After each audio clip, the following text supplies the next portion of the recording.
لیکن اپنے پڑوسیوں کو اپنی زبان سے تکلیف پہنچاتی ہے، اس پر آپ صلی اللہ علیہ وسلم نے فرمایا وہ جہنم میں جائے گی۔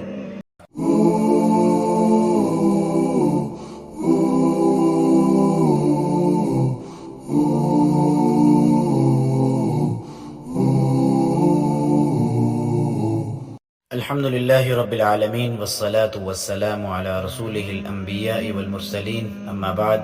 قابل احترام ناظرین سامعین، السلام علیکم ورحمۃ اللہ وبرکاتہ۔ قیامت کے دن اللہ تعالیٰ کے حضور جو سب سے پہلے مقدمہ پیش کیا جائے گا وہ کس چیز کا ہوگا؟ لوگوں کے معاملات کے اندر جو سب سے پہلے مقدمہ انصاف کے لیے اللہ کے آگے پیش کیا جائے گا وہ کون سا ہوگا؟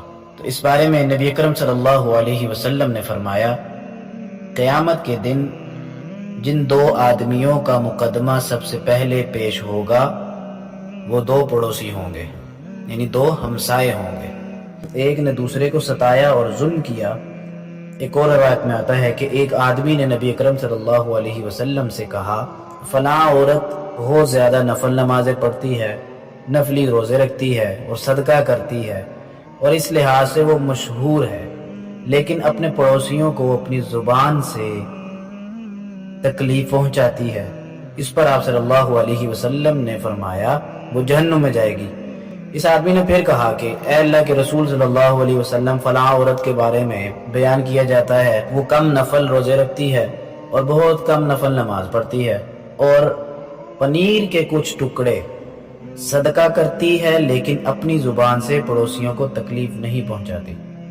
اس پر آپ صلی اللہ علیہ وسلم نے جواب دیا کہ یہ عورت جنت میں جائے گی۔ اس حدیث کے اندر اللہ کے نبی علیہ الصلوۃ والسلام سے ایک شخص نے آ کے عورت کے بارے میں ذکر کیا، تو اس سے مراد یہ نہیں ہے کہ صرف عورتوں کا معاملہ ہی یہاں پہ ذکر کیا جا رہا ہے۔ احادیث کے اندر کچھ باتیں، کچھ واقعات کے ذریعے سے امت کو سمجھایا جاتا ہے کہ کون سے کام کرنے کے ہیں اور کون سے کام کرنے کے نہیں ہیں۔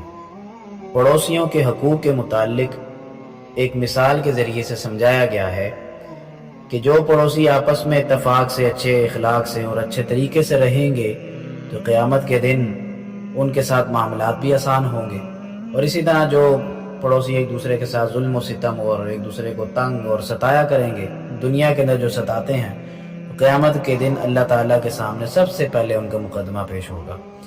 یاد رہے ایک بات جو سمجھنے کی ہے کہ حقوق العباد کے اندر لوگوں کا جن لوگوں کے ساتھ معاملہ خراب ہو اور اگر وہ دنیا کے اندر اس کی معافی نہیں مانگیں گے، ایک دوسرے سے معافی تلافی والا معاملہ نہیں کریں گے، تو قیامت کے دن اللہ تعالیٰ تو غفور الرحیم ہے، اللہ تعالیٰ تو اپنے حق معاف کر دیں گے، لیکن لوگوں کے معاملے کے اندر یہ معاملہ ہوگا کہ اللہ تعالیٰ یہی فرمائیں گے کہ جب تک فلاں جس کے ساتھ تمہارا معاملہ خراب تھا جب تک وہ تمہیں معاف نہیں کرے گا تب تک تم جنت میں نہیں جا سکو گے۔